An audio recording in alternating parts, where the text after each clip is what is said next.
로마서 강의 이제 로마서의 후반부인 9장부터 시작이 되는데요. 9장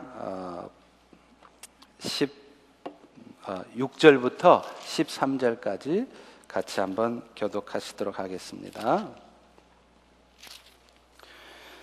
그러나 하나님의 말씀이 패하여진 것 같지 않도다. 이스라엘에게서 난 그들이 다 이스라엘이 아니요 또한 아브라함의 씨가 다 그의 자녀가 아니라 오직 이삭으로부터 난 자야 내 씨라 불리리라 하셨으니 곧 육신의 자녀가 하나님의 자녀가 아니요 오직 약속의 자녀가 씨로 여기심을 받느니라. 약속의 말씀은 이것이니 명년 이때에 내가 이르리니 사라에게 아들이 있으리라 하심이라. 그뿐 아니라 또한 리브가가 우리 조상 이삭 한 사람으로 말미암아 임신했는데 그 자식들이 아직 나지도 않고 무슨 선이나 악을 행하지 아니한 때에 택하심을 따라 되는 하나님의 뜻이 행위로 말미암지 않고 오직 부르시는 이로 말미암아 서게 하려 하사 리브가에게 이르시되 큰 자가 어린 자를 섬기리라 하셨나니 기록된 바 내가 야곱은 사랑하고 에서는 미워하였다 하심과 같으니라. 아멘. 여러분, 한 부모 밑에서 낳는데 어떤 자식은 날마다 그 부모의 낳아주시고 길러주신 은혜를 감사하면서 어떻게 하면 우리 부모를 기쁘시게 할까, 이런 고민을 하는 자식들이 있습니다. 이런 자식들 보면 여러분 어떠세요? 이쁘죠? 근데요 똑같이 한 부모 밑에서 낳는데 어떤 자식은 은혜가 감사하기는커녕 항상 부모에 대해서 불편한 마음을 갖고 자기 뜻대로 안 된다고 불평하고 자기 좋을 대로만 사는 자식들도 있습니다. 신앙생활도 마찬가지입니다. 똑같이 하나님의 은혜로 예수 믿고 하나님의 자녀가 됐는데 어떤 성도들은 현실이 아무리 고달프고 힘들어도 그 가운데에서도 늘 감사의 말을 하고 은혜에 보답하는 행동을 하면서 어떻게 하면 내가 하나님을 기쁘시게 할까, 그렇게 고민하며 살아가는 성도들이 있는가 하면요, 또 어떤 성도들은 똑같이 하나님의 은혜 받고 예수 믿고 하나님의 자녀가 됐는데도 현재의 삶을 비관하고 좌절하고 불평하고 그리고 여전히 자신의 뜻을 이루기 위해서 자신만을 위해서 신앙생활을 하는 사람들이 있습니다. 여러분, 이 차이는 도대체 어디서 오는 걸까요? 그것은요, 하나님이 우리에게 예수 그리스도를 통해서 베풀어 주신 은혜가 얼마나 놀라운 것인가, 또 오늘 이 순간에도 결코 우리를 떠나지 않으시고 여전히 동일한 사랑으로 베풀어 주시는 하나님의 사랑이 얼마나 굳건한 것인가를 붙들고 살고 있는가, 그렇지 않는가에 달려있다는 것입니다. 오늘 여러분은 지금 어떻게 살고 계십니까?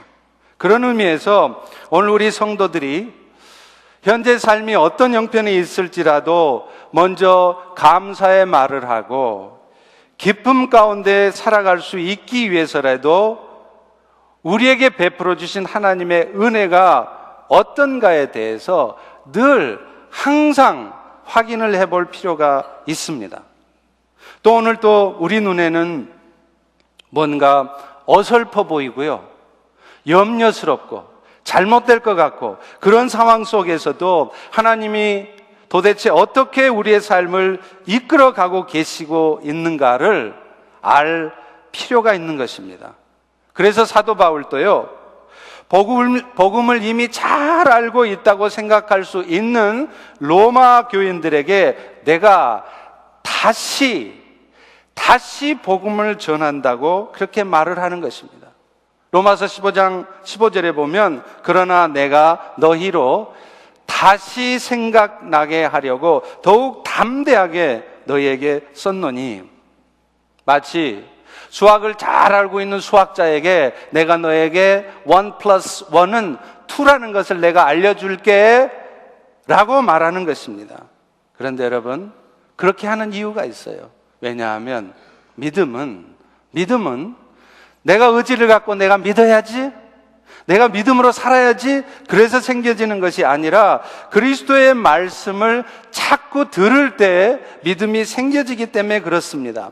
뻔히 아는 이야기 같지만 예수 그리스도의 십자가의 복음을 자꾸만 들을 때, 그럴 때 나도 모르는 사이에 믿음이 생기고요, 믿음이 생기게 되면 자신의 삶에 대한 생각과 말과 태도가, 행동이 바뀌게 되는 것입니다. 그래서 불평과 원망이 아니라 어떤 형편 속에서도 하나님의 은혜를 먼저 붙들고 하나님이 하실 것이라는 믿음이 있기에 감사하고 소망을 잃지 않고 기쁨 가운데 살아가는 것입니다. 오늘 특별히 여러분 중에도 지금 현재의 삶에 견딜 수 없을 정도로 불만스러우시다거나, 오늘 또 지금 뭔가 열심히 살고는 있지만 굉장히 마음에 불안한 마음이 지금 있으시다거나, 혹은 삶에 대한 깊은 회의가 있어서 나 살기 싫다, 그야말로 나 자살하고 싶다, 그런 마음이 드시는 분이 있다면 오늘 이 말씀을 통해서 여러분의 삶이 회복되는 그런 은혜의 시간이 되기를 주의 이름으로 축원합니다. 오늘 본문은요, 바로 그런 의미에서 아주 중요한 본문입니다. 우리에게 하나님이 베풀어 주신 은혜가 도대체 뭐냐, 그 은혜의 핵심을 말하고 있기 때문이에요. 사도 바울은요, 성도들을 향해서 하나님이 베풀어 주신 은혜를 두 가지 얘기를 통해 설명하고 있어요. 먼저는요, 아브라함이 낳은 두 아들, 누구죠? 이스마엘하고 이삭이잖아요. 그런데 이 이스마엘하고 이삭 중에 도대체 누가 하나님의 자녀, 약속한 자녀가 되었는가를 통해서 설명을 하고요, 또 한 가지, another story, 그게 뭐냐, 이삭이 또 두 아들 낳았죠. 쌍둥이 낳았잖아요. 누구예요? 에서와 이삭. 아니죠. 잘 듣고 있나 시험한 겁니다. 에서와 야곱. 이 둘 중에 도대체 하나님이 누구에게 장자의 축복을 주셨는가를 통해서 설명합니다. 먼저 사도 바울은요, 아브라함이 낳은 아들 이스마엘과 이삭 중에 하나님이 약속한 약속의 자녀, 진짜 하나님의 자녀가 되는 사람은 이스마엘이 아니라 이삭이라고 말을 하고 있어요. 오늘 본문 8절을 같이 읽어봅니다. 시작. 곧 육신의 자녀가 하나님의 자녀가 아니고 오직 약속의 자녀가 씨로, 하나님의 씨로 여기심을 받았느니라. 아브라함에게는 두 아들이 있죠. 이스마엘, 이삭이에요. 그 중에 이스마엘은 어떻게 낳았습니까? 원래 하나님은 아브라함에게 약속을 했어요. 아브라함아, 내가 너에게 아들을 주어서 그 아들이 너로 하여금 수많은 민족의 우두머리가, 아버지가 되게 만들겠다. 이 약속을 아브라함 나이 75세 때 약속을 했습니다. 그런데 어찌된 일인지 하나님은요, 이 약속을 하고서 그 다음에 76세 딱 낳게 하는 게 아니라 10년이 지나도 아내 사라에게 자식이 없어요. 그럴 때 아브라함은 어떻게 합니까? 하나님의 약속이 이루어지기를 기다리지 못하고 결국 사라의 몸종인 하갈을 통해서 아들을 낳습니다. 다시 말하면 자기 실력으로 아들을 낳아요. 그가 이스마엘입니다. 그런데 하나님은 뭐라 그러느냐? 네가 네 실력으로 낳은 육신적인 방법으로 낳은 아들 이스마엘은 내가 약속했던 자녀가 아니라, 다시 말하면 그는 하나님의 씨, 하나님의 자녀가 아니라는 거예요. 그리고는 그로부터도 또 다른 15년이 흐른 후에 아브라함의 나이 100세가 되었을 때 사라조차도 경수가 다 끊어져서 자연적으로는 도저히 애를 가질 수 없는 그런 나이가 되었을 때 비로소 하나님은 약속의 자녀 이삭을 주세요. 그리고서는 그가 100세 되어 낳은 아들, 사람 방법이 아닌 하나님의 초자연적인 방법으로 해서 낳아진 아들 이삭이 바로 내가 약속한 자녀, 하나님의 씨, 하나님의 자녀다, 이렇게 말씀을 하시는 거예요. 지금 사도 바울은요, 이 창세기에 나오는 이 사건, 너무나 여러분들이 잘 알고 있는 이 사건을 통해서 결국 뭘 말하려고 하는 거냐면, 오늘날 여러분들이, 우리 모두가 하나님의 자녀가 되는 것은 육신의 방법으로 되는 게 아니라는 거예요. 사람들이 자기 실력으로, 자기 능력, 자기 의지를 가지고 열심히 노력해서 하나님의 자녀가 되는 게 아니라 순전히 하나님의 은혜로, 예수 그리스도의 은혜로 이루어지는 것을 설명하는 것입니다. 아브라함이 이스마엘 낳은 것은 육신적 방법이었죠. 다시 말하면요, 누구라도 열심히 푸시업하고 열심히 체력을 다지면 낳을 수 있는 아들이었어요. 그런데 하나님은 그런 육신적 방법을 통해서 낳은 아들 이스마엘은 하나님의 자녀가 될 수 없대요. 대신에요, 사람 시각으로 보면 도저히 가능성이 없어요. 도저히 아들을 낳을 수 없는 그런 상황에서 하나님의 초자연 방법으로 낳게 된 아들 이삭이 바로 하나님의 자녀라고 말씀하시는 것입니다. 오늘날 우리 성도들이, 이 자리에 앉아서 예배드리시는 여러분들이 하나님의 자녀가 되는 일이 바로 하나님의 은혜로 되는 것이라는 것을 말씀하는 거예요. 절대로 사람의 노력을 가지고 이룰 수 없는 일입니다. 성도들 스스로가 아무리 거룩하게 살려고 노력해도 자신의 노력으로는 결코 하나님 앞에서 나는 죄 없다, 나는 거룩한 자다, 이렇게 인정받을 수 없기 때문인 것이죠. 오늘 사도 바울은요, 이 사실을 또 다른 얘기를 통해서 설명을 해요. 그것은 바로 이삭의 아들, 두 아들을 통해서 설명을 합니다. 여러분, 이삭도 두 아들을 낳죠. 누구와 누구예요? 에서와 야곱, 쌍둥이입니다. 어머니 태에서 나올 때는요, 그 쌍둥이 중에 에서가 먼저 나오고 뒤이어서 야곱이 나왔어요. 구약시대 배경이 되는 이 고대 히브리 사회에서는 철저히 가부장적인 사회였습니다. 그래서 아랫사람은 윗사람을 철저히 섬겨야 돼요. 그리고 먼저 나서 장자가 된 사람은 부모의 모든 재산을 다 상속을 받을 수 있습니다.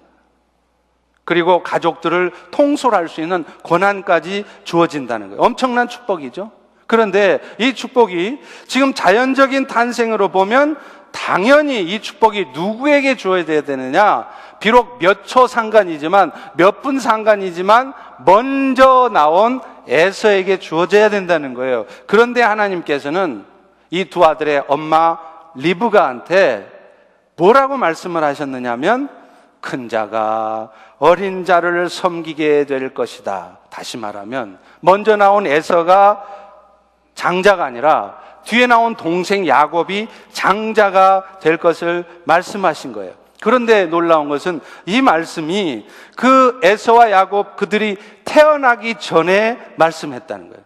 다시 말하면 그들이 어떤 선악 간의 어떤 행동을 하기 전에 말씀을 하셨다는 거예요. 우리 11절을 같이 한번 읽어보겠습니다. 시작.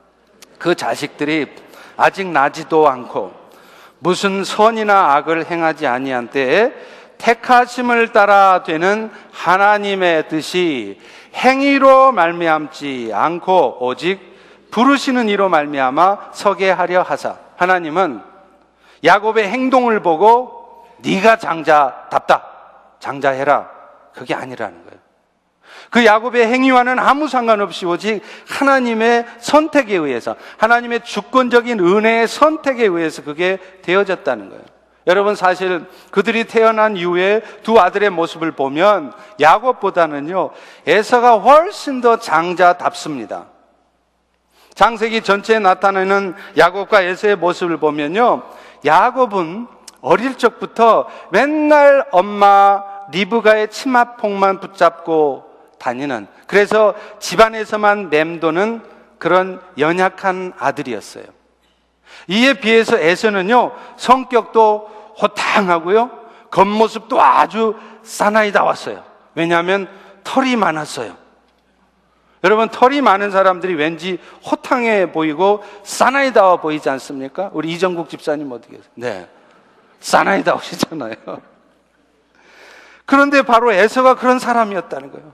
활도 제법 잘 쏘았던 모양이에요. 왜냐하면 눈이 어두워진 아버지 이삭이 뭐 먹고 싶은데 사냥을 누구한테 부탁하냐면 에서한테 부탁한 것을 보면 알 수 있습니다. 그야말로 올장, 몸짱, 게다가 성품도 호탕해요. 그런데 이것에 비해서 야곱은요, 자랑할 게 별로 없어요. 털도 없어요. 저는 털이 없는 사람의 아픔을 압니다. 제가 여름에 반바지를 입고 다니면 모든 성도들이 저의 다리를 보고 눈을 뗄 줄을 몰라요. 너무 아름답기 때문에. 다리에 털이 없어요. 그런데 야곱이 그랬던 것 같아요. 그런데다가 야곱은요, 술수에도 능했습니다. 호탕하기는 하지만 약간 어설픈 형인 에서가 사냥을 하고 돌아와서 배가 무지 고플 때 얼른 가서 팥죽 한 그릇을 갖고서 그 형 에서한테 장자의 축복권을 사버립니다. 에서 입장에서는 고려 청자를 엿으로 바꿔먹은 꼴이죠. 그런데 야곱 입장에서는 횡재를 한 겁니다. 더구나 야곱은요, 아버지 이삭에게 장자의 축복을 받으려고 형 에서처럼 분장을 해서 장자의 축복을 받아내잖아요. 이런 여러 가지 모습으로 보면 야곱은 장자의 자격이 없어요. 심지어는 비겁한 사람이에요. 그런데 우리 하나님은 어찌된 일인지 이런 비겁한 야곱을 장자로 택하시고 훨씬 겉모습 보면 장자다워 보이는 에서를 버리셨다는 거예요. 이것을 성경은 단적으로 13절에 이렇게 표현합니다. 내가 야곱은 사랑하고 에서는 미워하였다. 사도 바울은요, 이 두 가지 스토리를 통해서 뭘 말하려고 하느냐?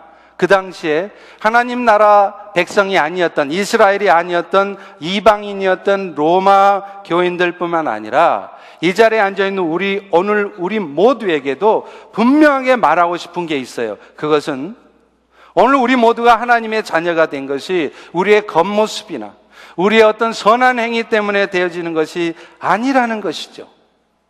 그것은 순전히 하나님의 주권적인 선택이며 은혜의 결과였다는 것을 말하려고 하는 거예요. 그래서 오늘 본문 11절 중반에도 이렇게 말하고 있지 않습니까? 다시 한번 읽어봅니다. 시작. 네. 네. 시작. 그 자식들이 아직 나지도 않고 무슨 선이나 악을 행하지 아니한 때에 택하심을 따라 되는 하나님의 뜻이 행위로 말미암지 않고 오직 부르시는 이로 말미암아 서게 하려 하사. 여러분, 사실 오늘날 우리 모습을 보면요, 가만히 보면요, 야곱하고 별반 다르지 않아요. 겉으로는 하나님의 축복을 사모하는 것 같고 하나님을 바라보는 것 같은데 같은 듯 아니에요.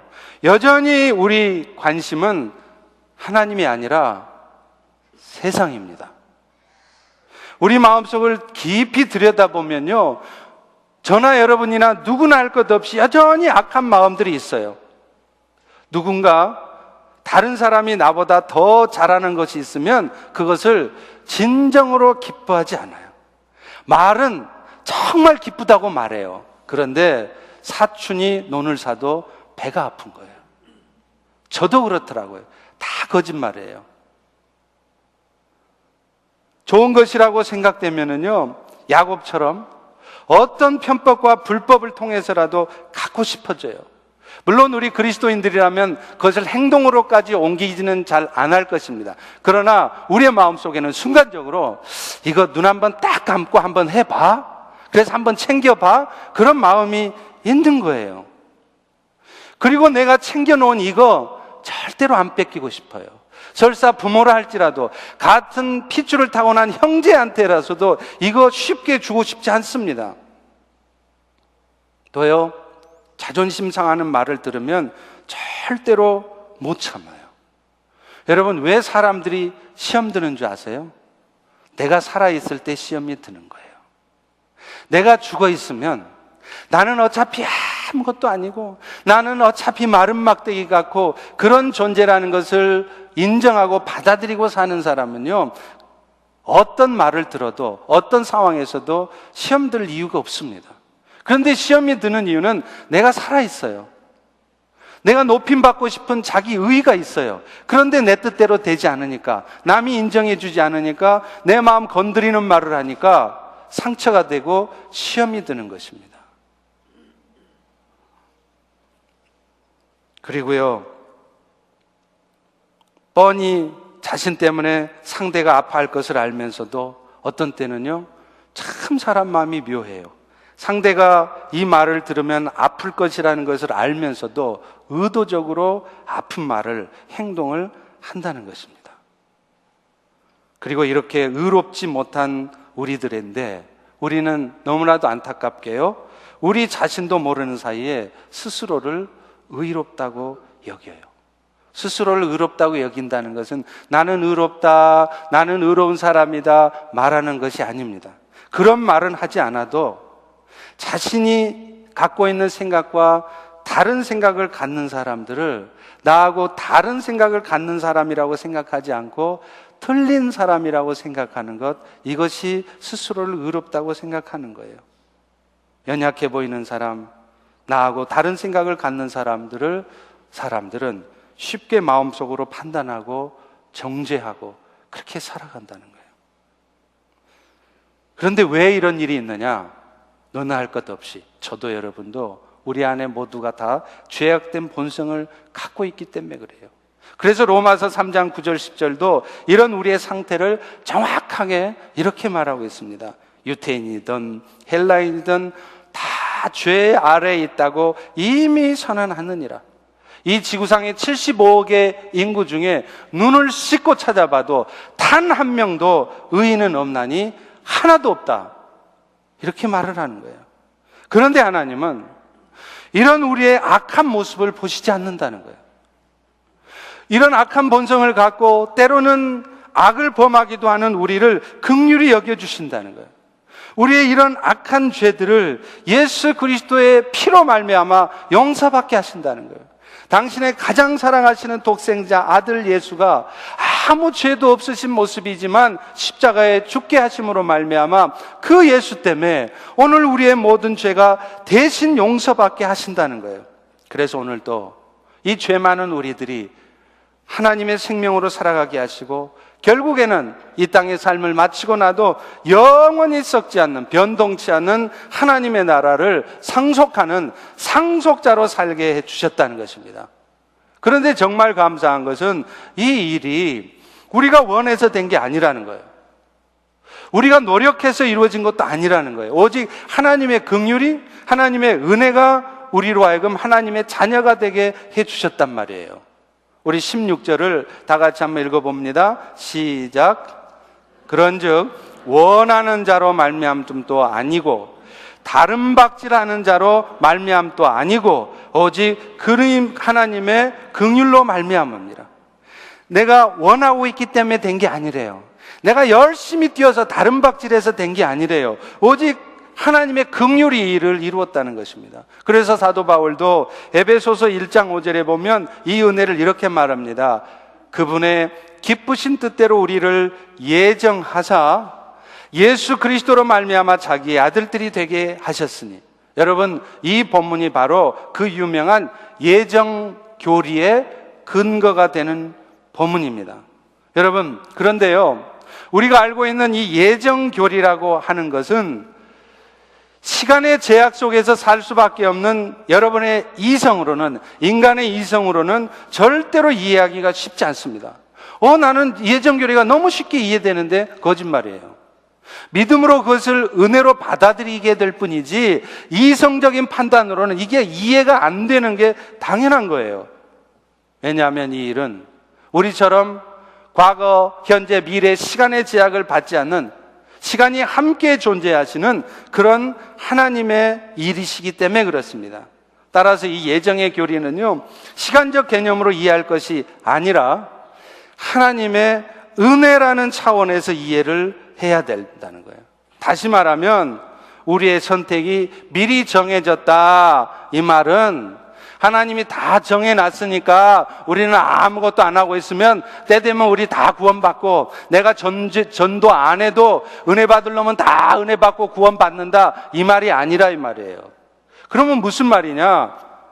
우리의 구원이 우리의 행위와 상관이 없다는 것을 말하려고 하는 것이라. 우리가 선택을 받을 만큼 이쁜 구석이 있어서가 아니라 하나님의 긍휼과 은혜로만 우리가 구원을 받았다는 것을 말하려는 것입니다. 그래서 여러분이 너무나 잘 아시는 기독교 강요 있잖아요. 기독교 교리를 가장 잘 설명한 이 기독교 강해를 존 칼빈이 썼지 않습니까? 그런데 존 칼빈이 이 기독교 교리를 쓴 이 기독교 강요 중에 이 예정론을 어디서 설명을 하느냐? 가장 책 뒤에 설명을 해요. 조직 신학의 순서를 따르면 신학서론, 그 다음에 신론이 나옵니다. 하나님에 대한 이야기. 그 신론 부분에 이 예정론이 쓰여져야 돼요. 그런데 이 기독교 강요의 앞부분에 이 예정 교리를 쓴 게 아니고, 이 예정 교리는 다른 모든 하나님에 대한 지식, 기독교 교리를 다 쓴 다음에, 그래서 그것 때문에 은혜를 듬뿍 받은 다음에 그때 받아들여야 될 부분이기 때문에 기독교 강요 제일 뒤에 썼다는 것입니다. 이렇게 오늘 우리가 하나님의 자녀가 된 것은 오직 하나님의 은혜라는 것을 알게 되면, 우리는요, 찬송가 310장의 가사처럼, 하나님의 은혜로 있을 데 없는 자 왜 구속해 주는지 난 알 수 없도다. 내가 믿고 또 의지함은 내 모든 형편 아시는 주님, 늘 보호해 주실 것을 나는 확실히 아네. 그걸 확실히 알 때 우리는 결코 남을 미워하거나 원망할 수 없습니다. 현재 삶에 불평하고 낙심하고 죽고 싶고 비관할 수 없는 것입니다. 두 번째로요, 하나님께서 당신의 자녀들에게 주시는 축복은 이렇게 하나님의 은혜로 불러주셨을 뿐만 아니라 부르신 다음에도 우리들의 삶을 이끌어 가는데도 나타난다는 거예요. 애초에 부족해 보이고 문제 있어 보이는 야곱을 선택하신 하나님, 이분은요, 이제 야곱의 전 인생에 걸쳐서 당신의 선택이 잘못된 것이 아니라는 것을 보여주기 위해서라도 그 야곱의 인생을 책임지시고 이끌어 가십니다. 그래서 오늘 본문 11절의 말씀처럼 하나님의 뜻이 행위로 말미암지 않고 오직 부르시는 이로 하나님의 은혜로 말미암아 되게 한다는 것을 보여주시라는 거예요. 여기에 오늘날 우리 성도들에게 하나님이 주신 축복의 비밀이 있는 것입니다. 야곱은요, 하나님께 비록 장자로 선택을 받아서 영원한 나라를 상속을 받았습니다. 그런데 안타깝게 이 야곱은 자기가 받은 그 하나님의 주신 축복, 장자의 주신 축복을, 가치를 알아보지를 못했어요. 오늘날 우리 성도들도 예수 믿고 천국은 가겠지만 이 땅에 사는 동안에도 얼마나 많은 성도들이 하나님이 우리에게 주신 그 구원의 가치, 그 영원한 축복의 은혜를 잘 알지 못하기 때문에 오늘도 왜들 그렇게 불평하면서, 왜들 그렇게 염려하고 두려워하면서, 왜들 그렇게 서로 미워하고 원망하면서 사는지 모르겠어요. 그 이유가 이 축복의 가치를 온전히 알지 못하고 붙들지 못했기 때문에 그래요. 야곱도 그랬습니다. 그래서 야곱은 결국은 세상에 복을 추구하다가 결국은 자기 꾀에 스스로 빠져서 브엘세바를 떠나지 않습니까? 그런데 놀라운 것은 하나님은요, 이런 야곱의 연약한 모습 가운데도 그런 야곱을 포기하거나 버리지 않으시고 그 야곱을 통해서 결국은 당신의 목적을 이루어 가신단 말이에요. 자기의 외삼촌이 있었던 하란 땅에다가 야곱의 두 아내, 아시죠? 레아와 라헬을 준비해 놓으세요. 그래서 이 두 여인, 그리고 이 두 여인의 몸종들을 통해서 바로 이스라엘 민족의 뿌리가 되는 12명의 아들들을 낳게 하시는 거예요. 하나님은 그 못돼 먹은 야곱, 그러나 택하셨기 때문에 그 택한 야곱을 통해서 결국은 당신의 약속을 이루어내시고야 마신다는 거예요. 그렇지만 야곱은 그 과정에서 나름대로의 고통의 시간을 가져야만 했습니다. 자신의 생각과는 전혀 다른 방향으로 진행되는 자신의 삶 앞에서 처절한 패배의식을 가질 수밖에 없었습니다. 그래서 어떤 때는요, 그동안 가지고 있던, 누리고 있던 그나마의 기득권마저도, 그나마 되고 있던 비즈니스, 그나마 갖고 있던 재산, 그나마 갖고 있던 건강마저도 다 놓칠 수밖에 없는 그런 절박한 상황에 빠지기도 했습니다.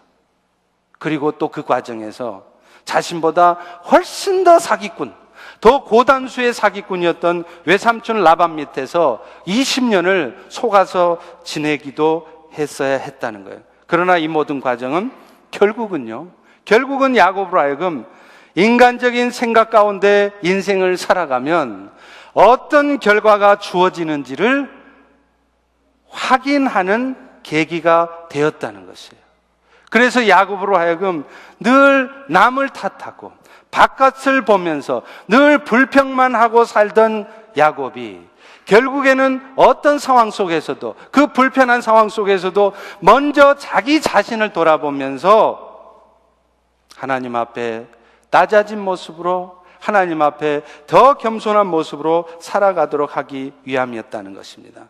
그런데 안타깝게도요, 야곱은 그런 하나님의 훈련을 2번씩이나 받았으면서도, 베델에서 노숙하는 처지가 된 것, 또 외삼촌 밑에서 20년 동안이나 속아 지냈으면서도 여전히 하나님 앞에 2번씩이나 훈련을 받고 두들겨 맞았으면서도 여전히 온전한 모습으로 세워지지를 못하는 거예요. 그때 하나님은 그런 야곱을 야복강에서 홀로 1대1로 만나십니다.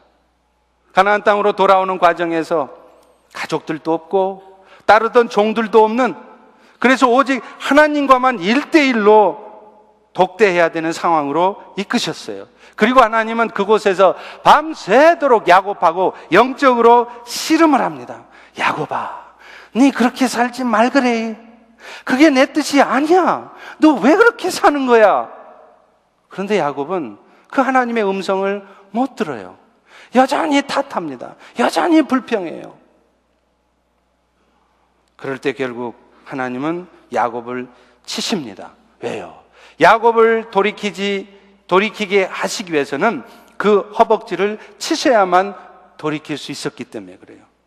개혁 성경에 보면, 이전 성경에 보면 이 허벅지 관절이 환도뼈라 그렇게 되어 있어요.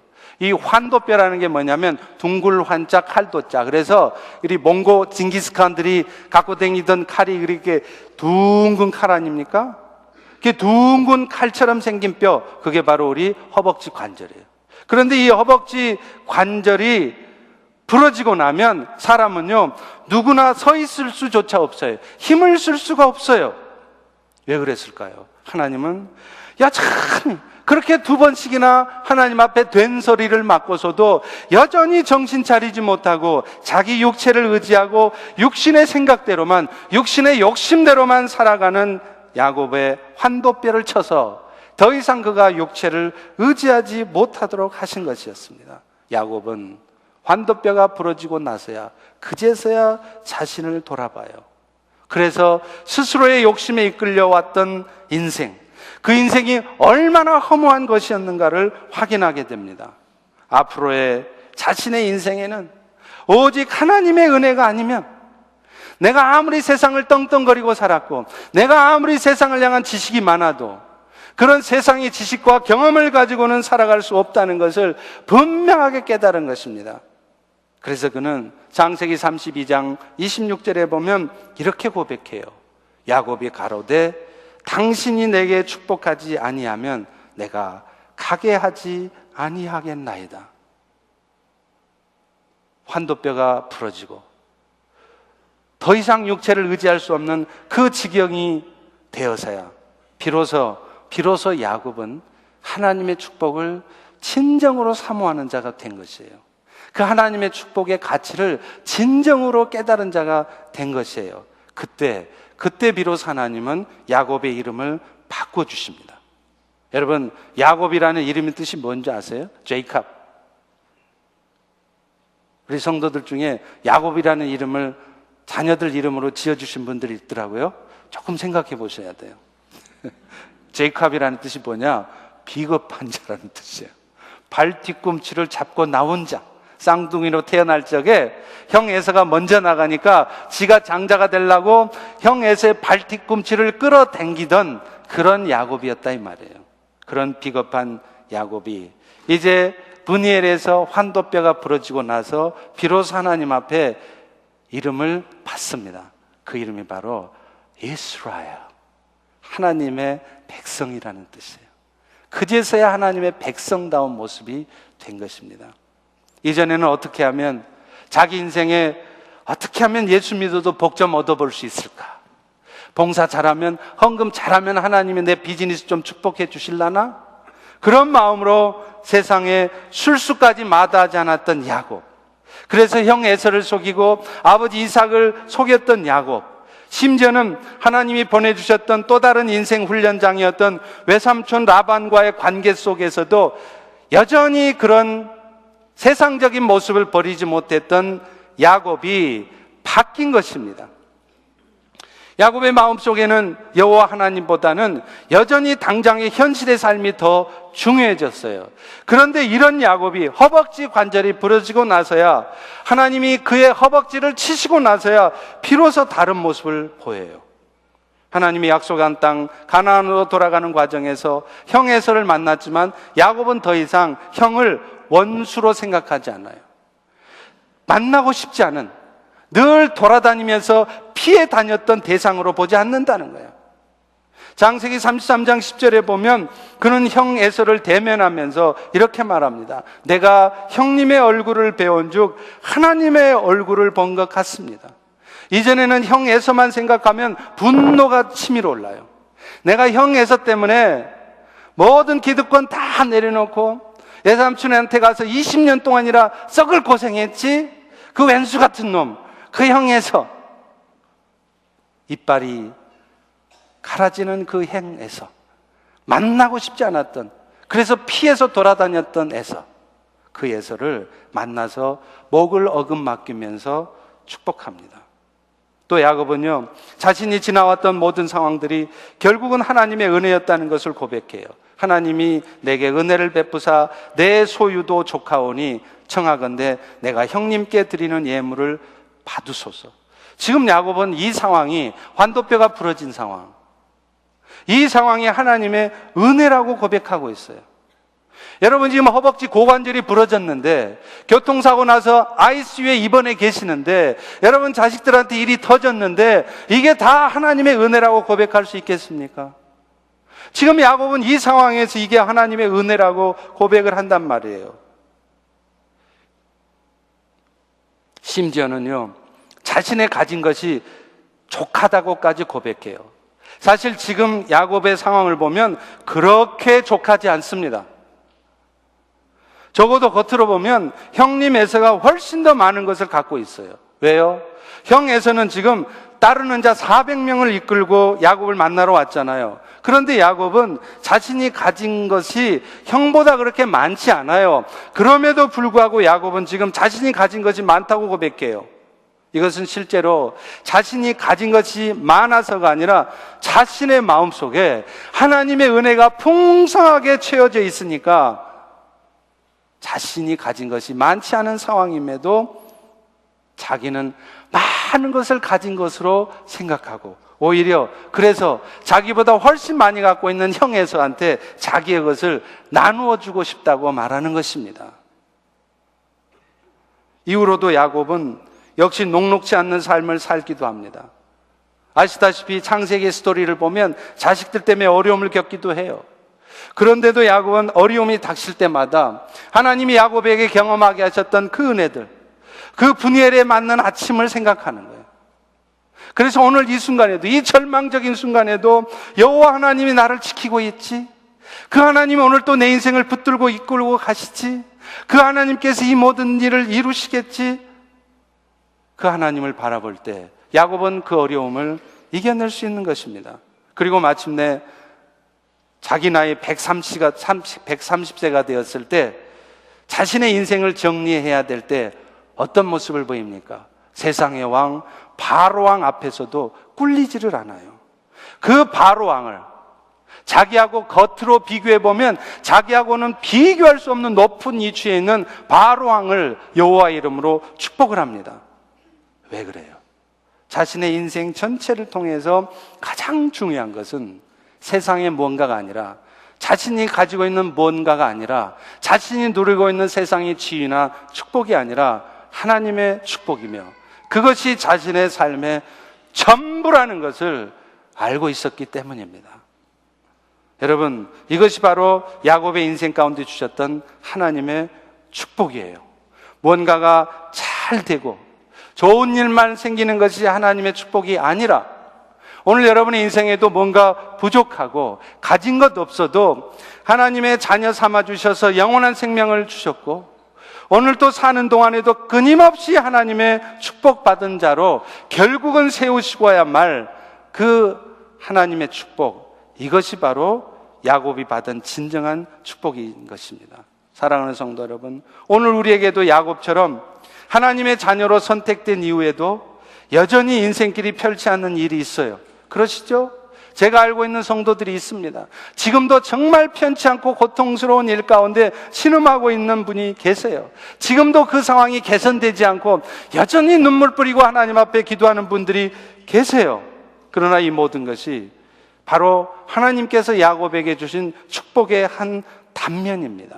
그리고 그것이 비록 베델에서의 좌절일 수도 있고요, 야복강에서 야곱이 느꼈던 고통일 수도 있습니다. 그러나 이런 과정을 통해서 하나님은 여러분들에게 진정한 축복의 가치가 무엇인지를 알게 하실 것이고, 여러분이 이제야 비로소 그냥 형식적인 선데이 크리스찬이 아니라 정말로 진실한, 그래서 어떤 상황 속에서도 흔들리지 않으며 늘 기쁨과 감사가 넘치는 하나님의 가족, God's family가 되게 하시려는 거예요. 여러분이 오늘 여러분의 삶에도 야복강의 야곱처럼 아무도 여러분을 도와주는 사람이 없고 여러분만 지금 홀로 사는 것 같은 시간에 주어져 있습니까? 똑같은 이유입니다. 허벅지 관절이 부러져서 나를 도와줄 아버지도 없고 형님도 없고 다 떠나고 통장에 돈은 제로고 비즈니스는 무너졌고 육체를 의지하고 싶어도 의지할 수 없는 막장 같은 상황을 주신 목적도 바로 여러분 안에 있는, 여러분을 결코 떠나지 않으시는 예수님을 발견하려고 하시려는 거예요. 그래서 지금 이런 나의 삶에도 하나님의 은혜와 축복은 여전히 있음을 고백하게 하려는 것입니다. 그래서 왼수와도 같았고 두려움의 대상이었던 형님의 얼굴에서도 예수님의 모습을 발견하게 하시려는 것이에요.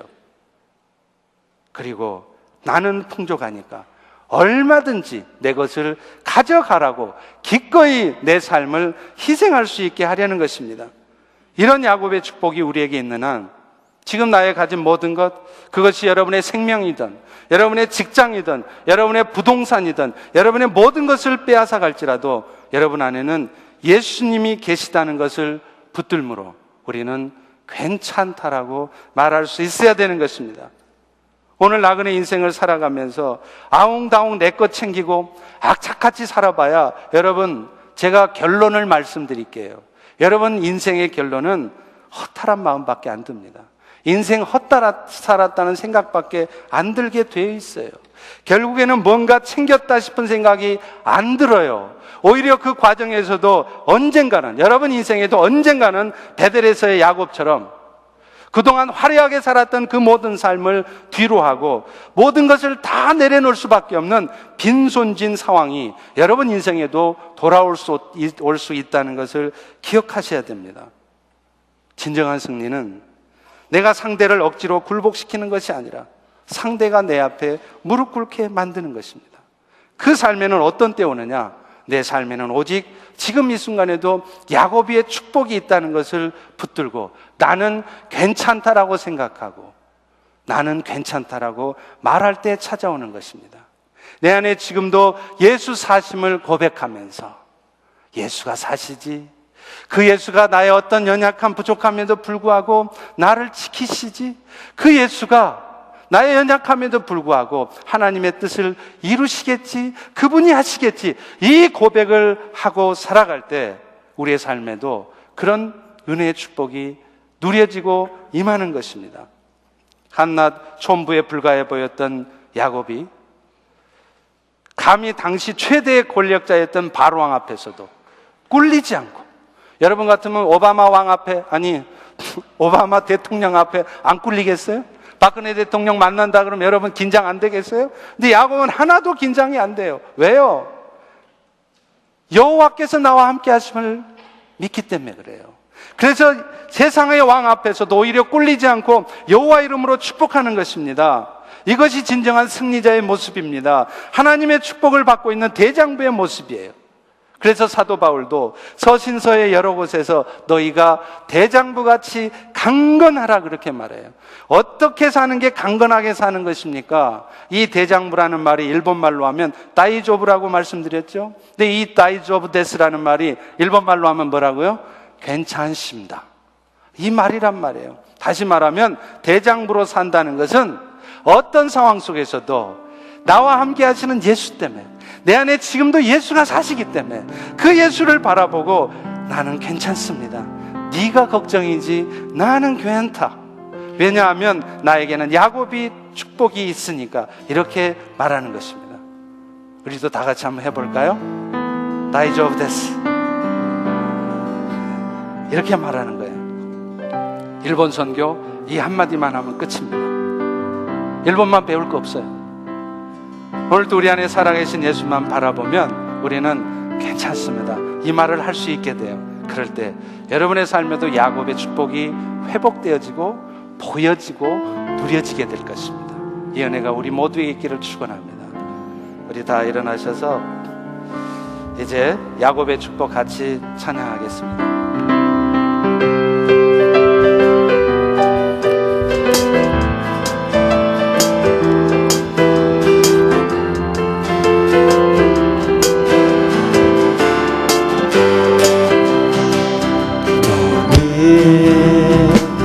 담장 너머로 뻗은 나무 가지에 푸른 열매처럼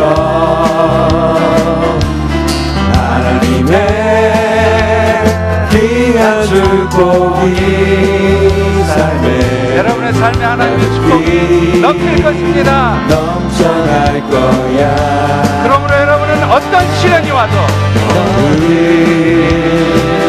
어떤 시련이 와도 이겨낼 강한 팔이 있음을 기억하시며 강한 팔이 있어 전능하신 하나님이 여러분과 함께 하실 것입니다.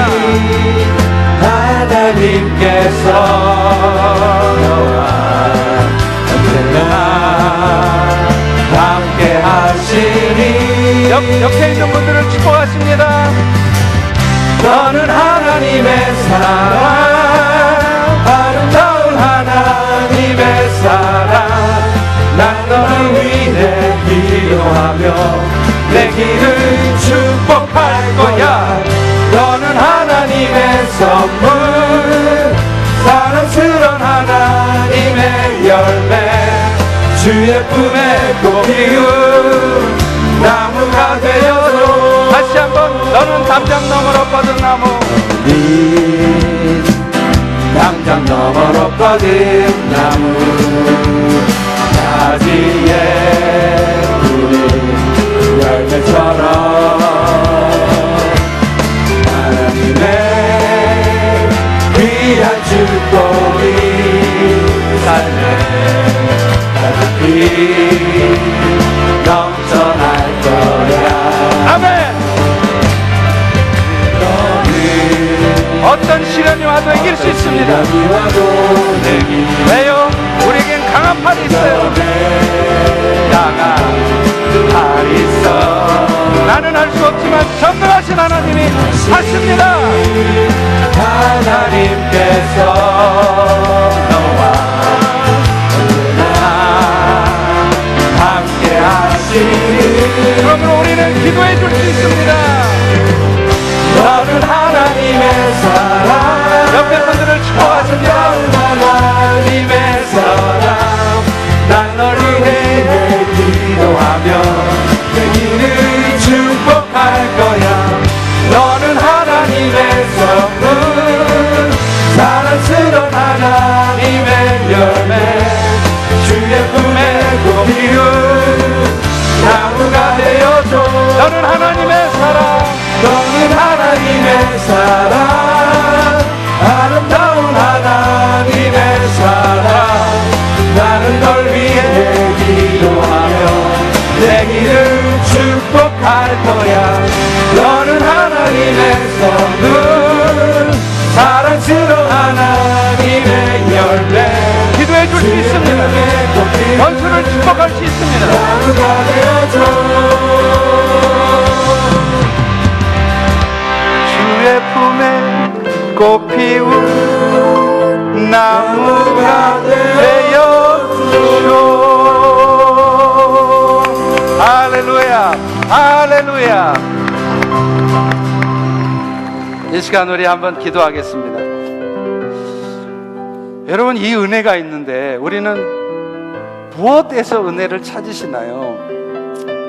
자식 좀 잘 되고 건강하게 살고 연금 빵빵하게 나오고 노후 보장되고, 여러분 그게 하나님의 축복입니까? 물론 그것도 축복이죠.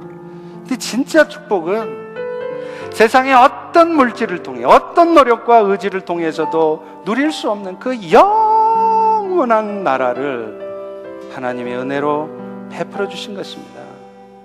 땅에 어차피 이 땅의 나그네 삶 70이든 80이든 언젠가는 끝나요. 여러분이 수영장이 있고 잔디가 푸른 집에서 살게 되신다 할지라도 여러분 경험해 보셔서 아시잖아요. 그 잠깐입니다. 여러분 안에 예수가 있다는 걸 놓치면 저 푸른 초원 위에 그림 같은 집을 짓고 사랑하는 님과 함께 살아도 여러분 마음속에는 진짜 기쁨이 없어요. 만족이 없습니다. 그 푸른 초원 위에 저택 속에서 여러분 아내랑 남편이랑 자식들이랑 맨날 싸우고 살아요. 오늘 우리 안에 예수가 살아있다는 것을 붙들기를 소망합니다. 오 주님, 지금 이 시간에 예수가 사시는데 그 예수가 다 하실 것인데 내가 너무 염려하고 있습니다. 내가 너무 불평하고 내가 너무 두려워하고 있습니다. 내가 너무 원망하고 미워하고 있습니다. 오 주님, 이 시간 우리의 눈을 들어서 다시 한번 내 안에 있는 예수, 그 예수를 붙들게 도와주시고, 그래서 내 삶에도 하나님의 은혜가 회복되고 기쁨과 감사가 넘치게 도와주시옵소서. 우리 통성으로 결단하며 기도하겠습니다. 아버지 하나님, 너는 하나님의 사랑